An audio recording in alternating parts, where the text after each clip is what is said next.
All right, guys, Sabrina Carpenter is starring in a new movie called The Short History of the Long Road. It debuted at Tribeca Film Festival this week. It looks so good. The film's about a 19-year-old girl who grows up as a nomad, traveling the country with her father, forced to reevaluate her whole life when he passes away. Sabrina's telling us a little more about the coming-of-age film and a lot more going on for you. Hi, Sabrina. Hello. Thanks for being here. Thanks for having me. Yeah, fans, look, they get to see, I guess, a different side of you in some ways here. This is a gritty character, isn't it?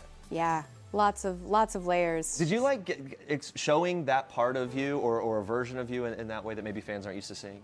Yeah, it was so refreshing. I didn't wear an ounce of makeup.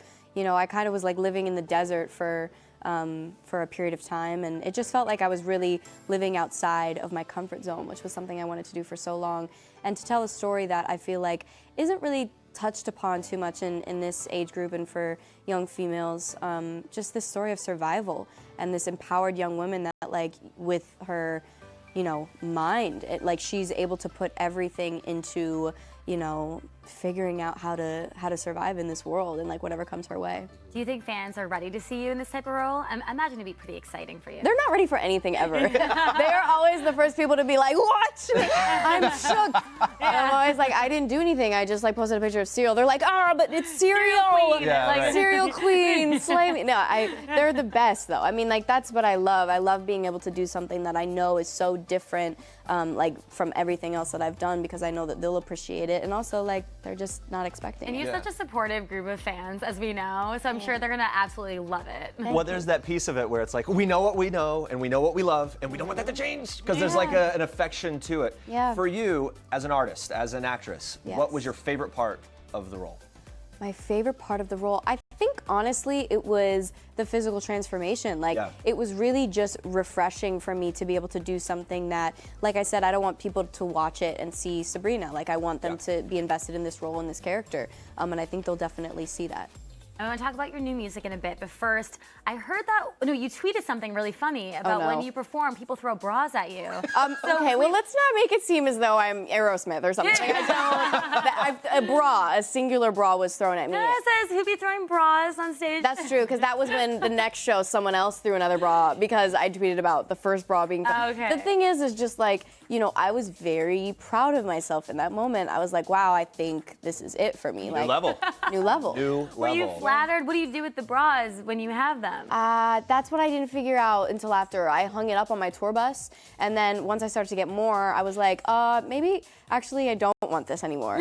Yeah. Well, the more you talk about it, the more now it's going to happen even more. Yeah, don't tweet things. Yeah. That's my lesson. Are there any artists that you would throw bras at? Or Rihanna. Yeah. Oh, that Riri, actually makes sense. Yeah, but I wouldn't though, because she's got her own line. So like, what's the point if I give her a bra? Like she's got a whole warehouse. It's the principle of I it. always wonder too, are these people going knowing like I could definitely take my bra off and throw it, and then they're fine The with thing that? is I don't think mine was someone's that they took off. I think they hand stitched words into mine. Really? Yeah, so I think they like took time prior to the show. It wasn't spontaneous. It was like they had, you know. Yeah, they were ready. Yeah. What did it say? Do you... They were song lyrics. Oh my gosh. Yeah. Full commitment. Very full. Other than that, just wrap the tour up. What was your favorite part?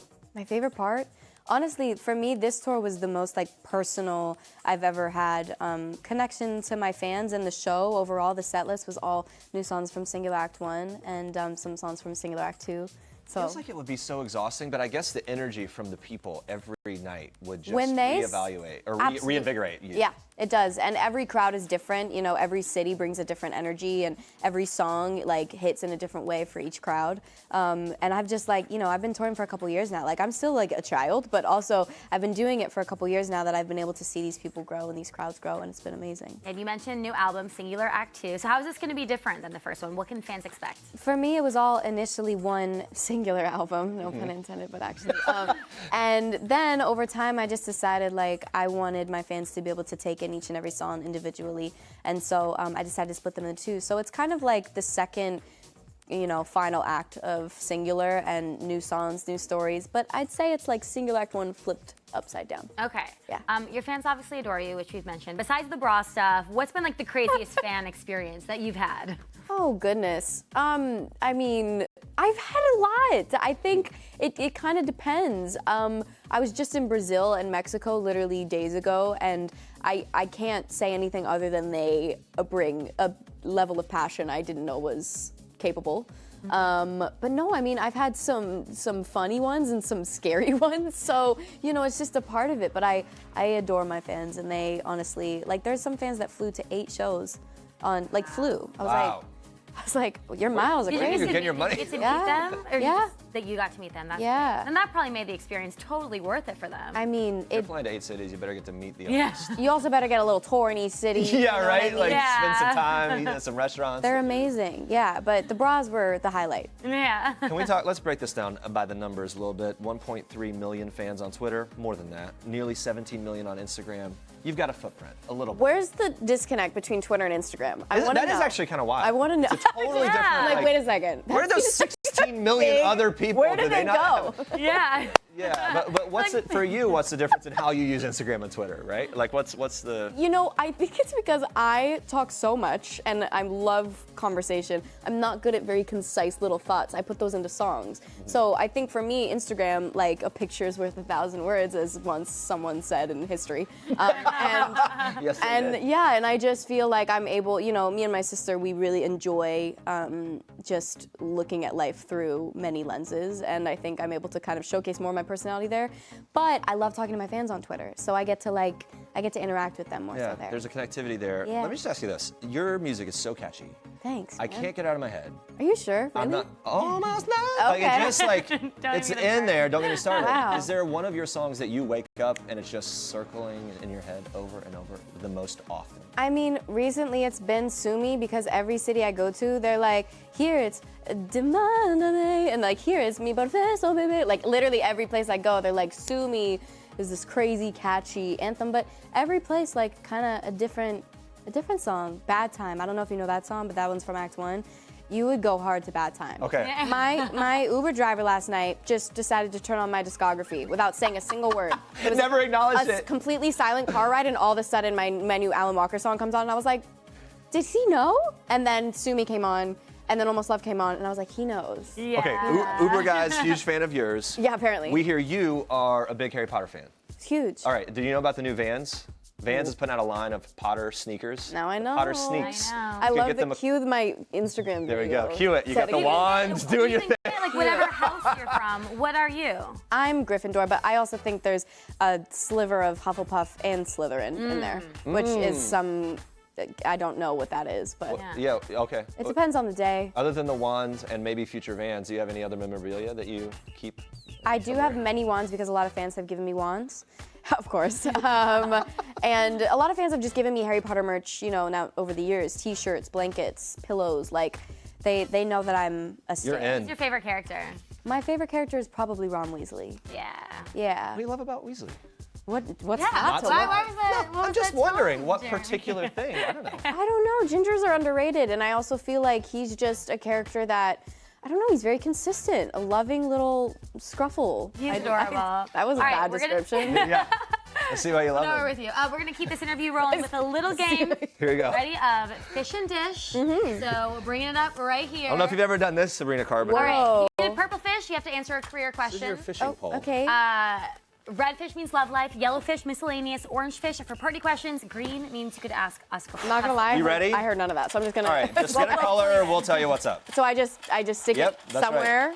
Okay. Here we go. Oh, yeah, nice. Flipped it right All out right, of the water. yellow question. If you could switch bodies with one person for the day, who would it be? Beyonce. Yeah. I mean, what would you do as Beyonce? Everything possible. Okay, next question. Here we go. Have you ever played this before? No, this is obviously I have It's on a not. rotation. You have to dedicate to one and then, you have to dedicate to I know. one. Dedicate to one. You're a little shaky. Have you had coffee? First of all, yes, many. Me too. Oh, there we go. Almost. Shit. If you hold it over, I'm the not fish supposed to for a say Yeah, little I'm that. gonna help you. Why am I shaking so much? No, you're nervous. I am Now too. you're cheating. No. Okay, wait. This orange one was just open and then you. Did I ruined my ruin life. it? Hold on. I was really trying. Hold on. There we go. There you go, pull it out. Oh my gosh, another yellow Another one. yellow. I'm so All right. nervous. Biggest pet peeve. Biggest pet peeve? Yeah, playing a fishing game Playing on a a show. fishing game. Do you have a real one? Day-to-day life. Do I have a real biggest pet peeve? Honestly, it's when I'm trying to listen to music and I get interrupted. Do you know when you're like in the middle of, you're focused feeling it, yeah. and somebody, I don't know, that's a pet peeve of mine because I'm a very focused person.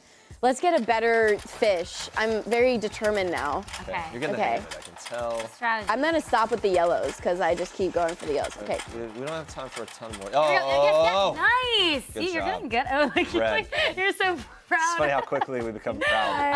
All right. Red question. Are you single? Yes, that was a very easy question. I imagine it's got to be difficult to date when you're traveling all the time. Do you find any time? I meet people on planes, you know, flight attendants are so nice. Hey, what's it take to get your attention? What's it take to, oh my We're God. trying to move quickly on. I'm not finished. What's it You're take like, to get your "I wanna attention out and Get my about? attention. I think like I said, communication is everything. So I love just like, you know, having good conversation with people. And I'm like young, so I like people that are excited about life. Was that a like, really old person answer? Nope, that's No, a great, it's that was very wonderful. honest, it's That was heartfelt. my grandma would be so proud of All that right, you got the answer. orange one there while we were on pause when you were trying to skip So I past that cheated, question. whatever. So here we go. Finish this sentence. At a party, you can most likely find me Trying to get out, probably. of the party, right? Do you not like parties? No, I'm just so short that like everybody else is up here. Oh, you can't see anything. I can't see anything. So like as long and like they know like actually affirmative like last night this was me. But like yeah, I'm so short. So parties are hard. It's either that or like I do actually like I'm one of those people that would love to hit the dance floor if that is existing. Yeah. But nowadays, do you notice at parties like it's not as calm. The dance floor is like maybe there's some brave ones out there. But not everyone's not going to jump But on board. are you the No. one to get everyone out there on the dance floor? No. That is not me. But I will support once, you know. Once others are out the there. electric slide, I will be out We there. just talked about this. At the weddings, you're the line dancer. You're the one that So, goes to the cheesy line I play dance. the electric slide before every one of my shows, like to get people hype. That song goes so hard. I just totally forgot. I wish they would play that more at parties. I'll admit that I do sadly, it's sad, but I feel super cool when I'm like 2 rounds into the electric slide and I remember the moves. It is. All right. I mean, he's telling you what to do. But Yeah, no, I know, but just the fact that tells you I can't dance. All right. Yeah. Sabrina, thank you for being Thank here. you. It's good to talk to you. you. Everybody be sure to check out Sabrina in her new movie, The Short History of the Long Road.